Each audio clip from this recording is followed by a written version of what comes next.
Welcome to Growing Kentucky's Leaders. I'm one of your hosts, Sheldon McKinney. And I'm your other host, Ruth Ann Fink. And today we get to introduce you to two more Kentucky FFA state officers. We have Anna Chaliff and Josh Brammell, but I want them to introduce themselves to you so you can hear their voice and who they are. So we'll start with Anna. Why don't you tell us your name, your FFA chapter, your office, the whole spiel, so we can get to know you. Yeah, my name is Anna Chaliff. I am the Kentucky River Region State Vice President this year. I not only represent the Kentucky River Region, but also the Rockcastle County FFA chapter. I'm currently a freshman at Western Kentucky University, double majoring in horticulture and agricultural education, and I was crazy enough to add a floristry certificate onto that. But I'm so excited to get to serve so many people that I've competed with, grown up around, and just really get to see FFA on a level that I thought I knew, but I actually didn't. Okay. Josh, what about you? Well, my name is Josh Brammell. I'm currently serving as the Big Sandy River Region State Vice President. Freshman here at the Morehead State University. Loving my time here, loving my time as a state officer. It's been a journey so far. I'm looking forward to the journey ahead. You know, I've had such a great time, and I'm sure that the time's coming will be great. Okay. Get us rolling. You can only say one word to this answer. What is one word that would sum up your FFA experience so far? I would say transformative.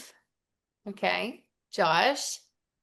That's a pretty big word there. Something like spectacular for me, probably. Also a big word, Josh. Good. It is, yeah. Yeah, so some folks, they stumble into FFA by accident. They get put in an ag class their freshman year. They didn't know what it was, and they found a passion for FFA. But each of you all were born into the FFA. And I think that that is a unique and really special relationship and love for this organization.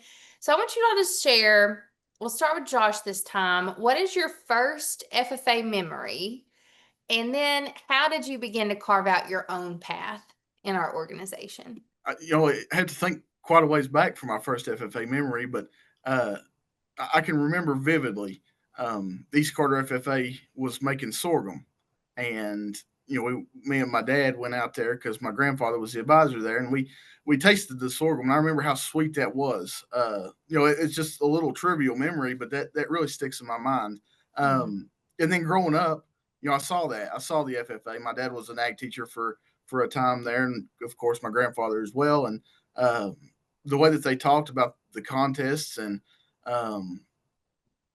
the benefits that students gain from it really made me want to be involved. At first I thought it was just cows, plows, and sows. I was going to compete in tractor driving and do my very best, and I did. And but then I got into the leadership side of things, and that's really when my eyes were open to what this organization's about.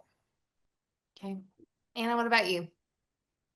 I think my first FFA memory, I remember vividly having a much older than me best friend, Logan Goggin, who was a state officer. And I don't exactly remember what year, but I remember that Logan was my best friend because he had pigs and because he would talk to me and because he was awesome and the rest of his team was awesome. But that was really my first memory, even though I've been around it longer than I can remember. Anna, that would have been 2010. So Yeah. how old would you have been? Two or three. And then, but so many really good memories. I remember you as a state officer, Miss Fink, and I remember all these things. But even before I remember, one of my ag teachers, Mr. Whitaker, was a state officer the year I was born. So, for me to be able to, go into ag class and have that connection, but also not understand what FFA was from that standpoint was really odd because I thought I knew a lot, but I knew what happened at the executive secretary level. I had no idea what happened, even at the state officer level, much less chapter or regional.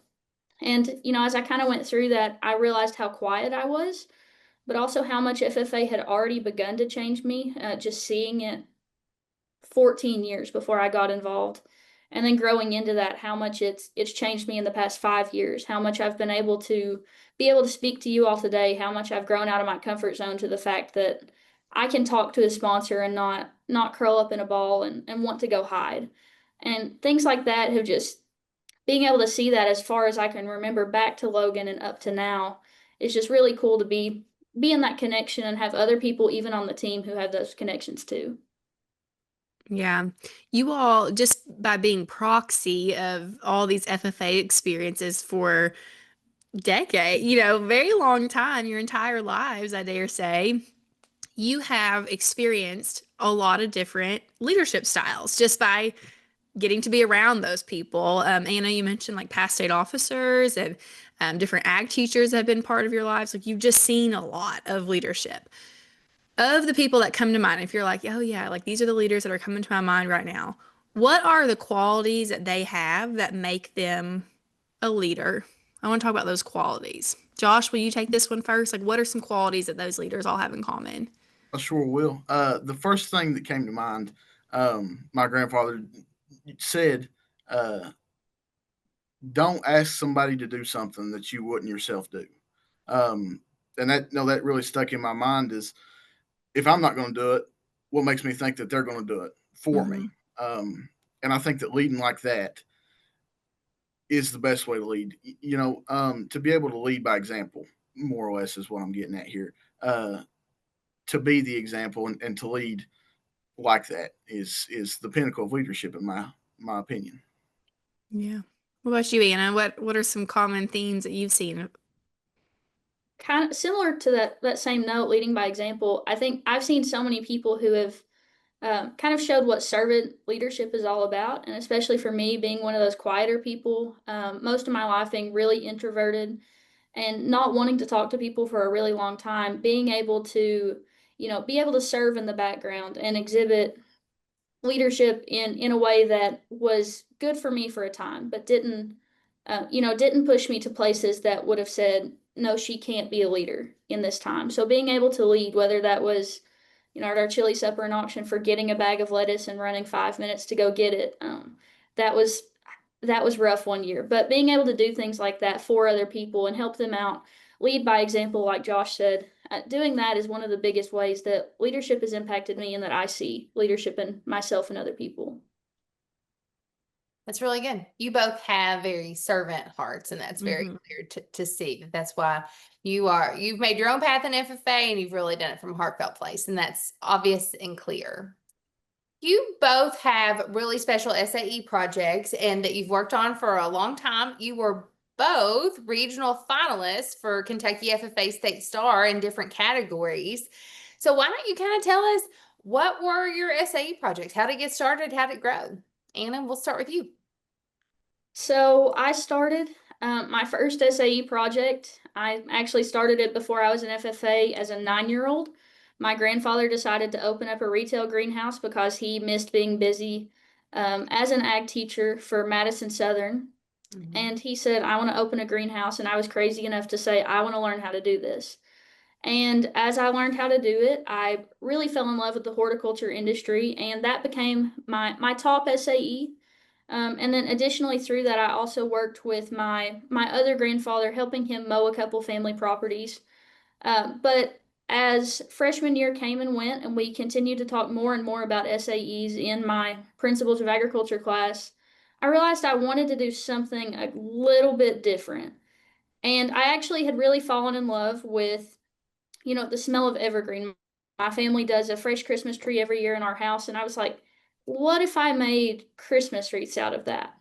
And that also, we had a floral design club meeting. We made evergreen Christmas wreaths, and I was like, this can become something with FFA. And through that, Anna's Wreaths was started. This will actually be my 4th year in business with that, and I've grown from, making 50 wreaths the first year to making and selling 100 wreaths this past year, with several of those going wholesale to the state advisor, Miss Wright, to her farm stand, and then also being able to hire a good friend of mine. So being able to really be as well versed as I could in the horticulture industry, but additionally in entrepreneurship in different areas that have pushed me out of my comfort zone a little bit further. Yeah. And you got an SAE grant too. I did, yeah. that actually allowed me to, you know, make profit the first year to actually start that, which was really special and beneficial for me. How many wreaths do you think that you're going to make this holiday season, Anna? I do have to slack back because my College. Noel night market is the finals week. So we have finals on Friday, Noel nights on Saturday, which will be difficult, but I think my goal would be about 75 wreaths this year. That's still a great goal, given everything you have going on. Yeah, it's great. And Western has a long Christmas break. So I know. you get some time, maybe you could throw out a few more.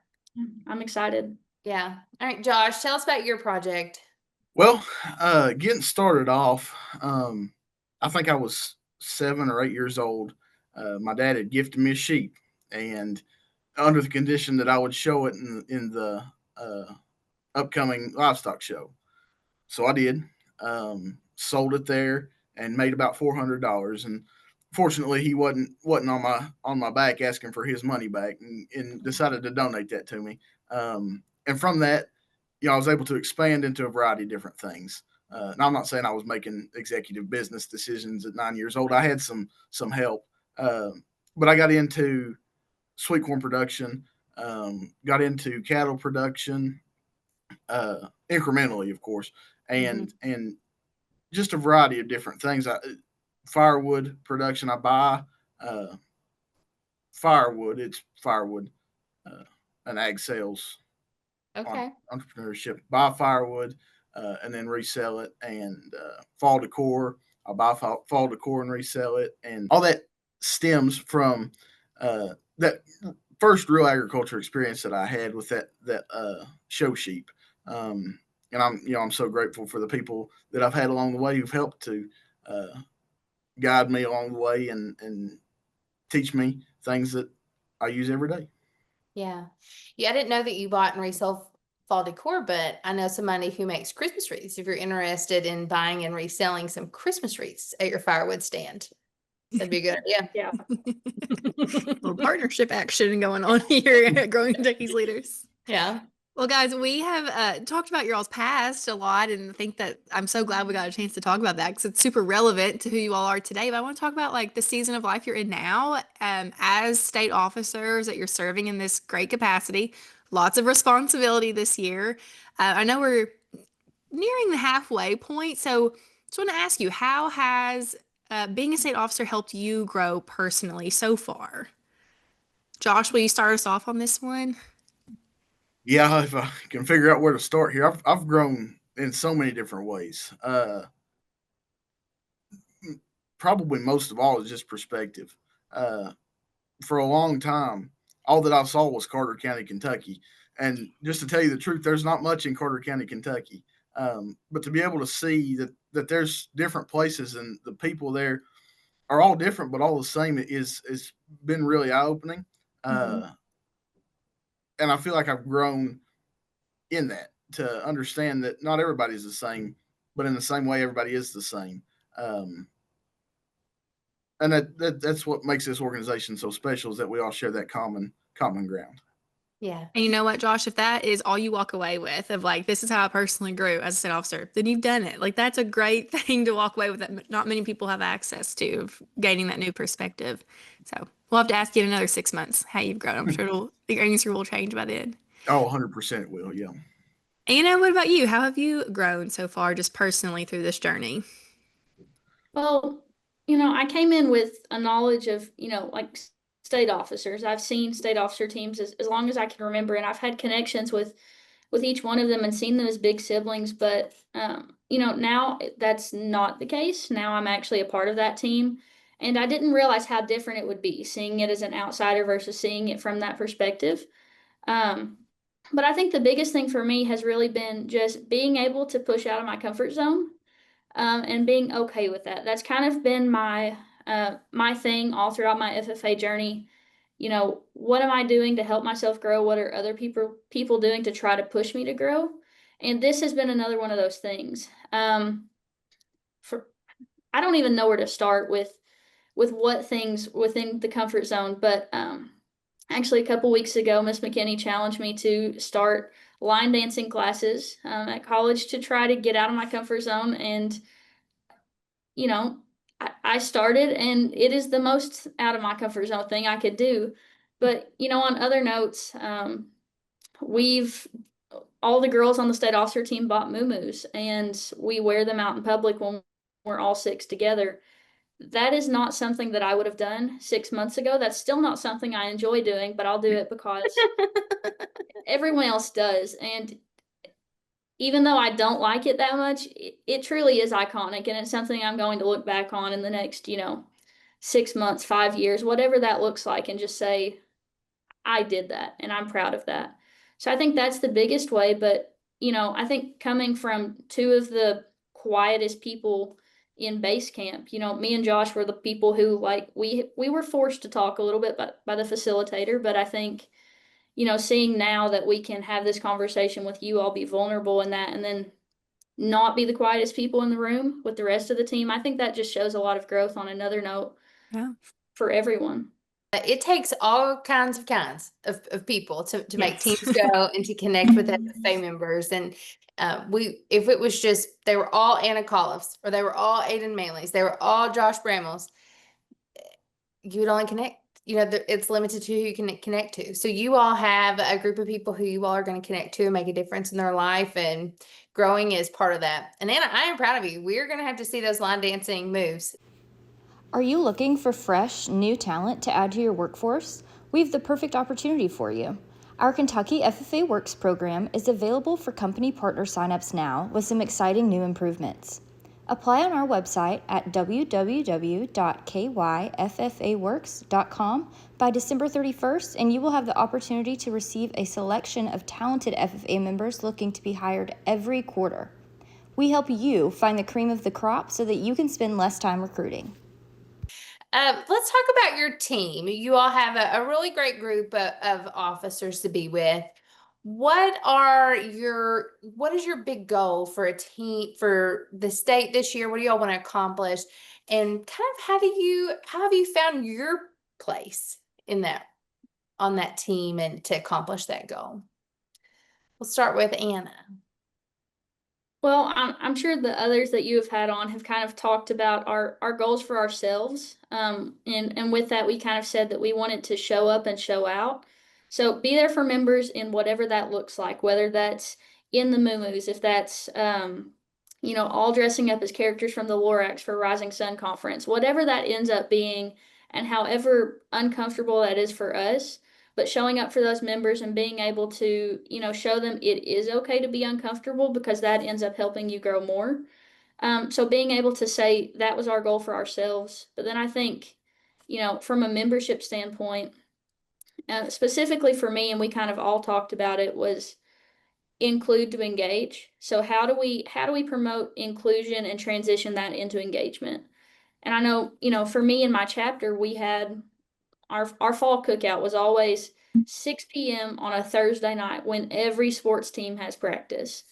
And we would go 25 miles away from the school and have a cookout at a random little church that was very hard to get to.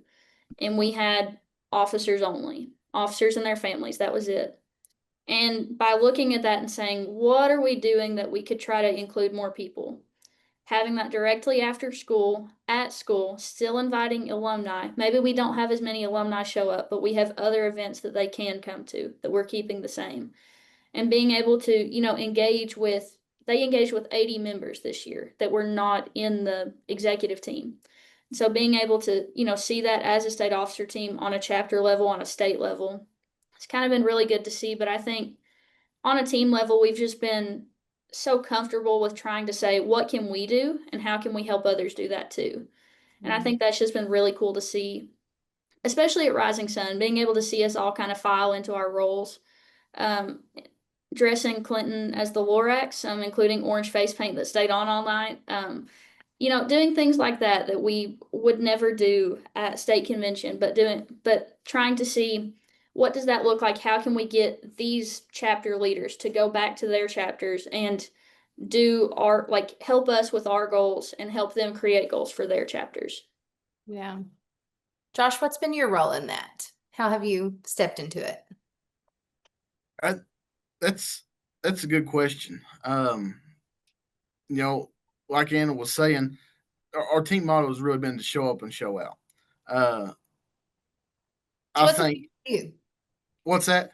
What does that mean for you? To Yeah. show up and show out? Yeah. To be there. To be there when people need you, um, to be present, to be the type of person that people can come up to and say, listen, I've got this. I'm not really sure how to go about it. I need help. Could you help me? I want to be that for somebody else. And I hope that I can be that for the team. I hope that I have been that for the team, because in a team setting, when that's working like that and people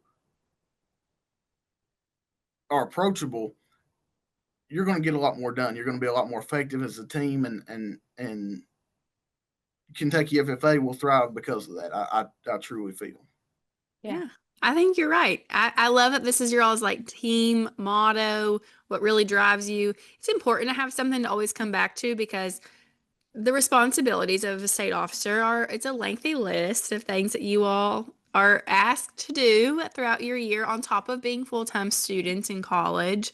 And so if you have something grounding that's so simple like that, but it's a clear path. I think that's a great thing to keep your eyes on the prize, and you all are definitely doing that.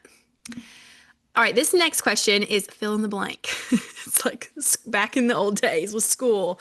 So I'm going to give you the start, and then truly the first thing that comes to mind, that's what you're going to say. So FFA taught me that blank. FFA taught me that I am a leader and I don't have to stay in my comfort zone. Okay, awesome. Josh? FFA taught me how to be my personal best. Okay. Very good. What is one thing about FFA that gives you goosebumps every time you experience it? I would say just the family dynamic of it. Not just within your chapter or your region or even your state.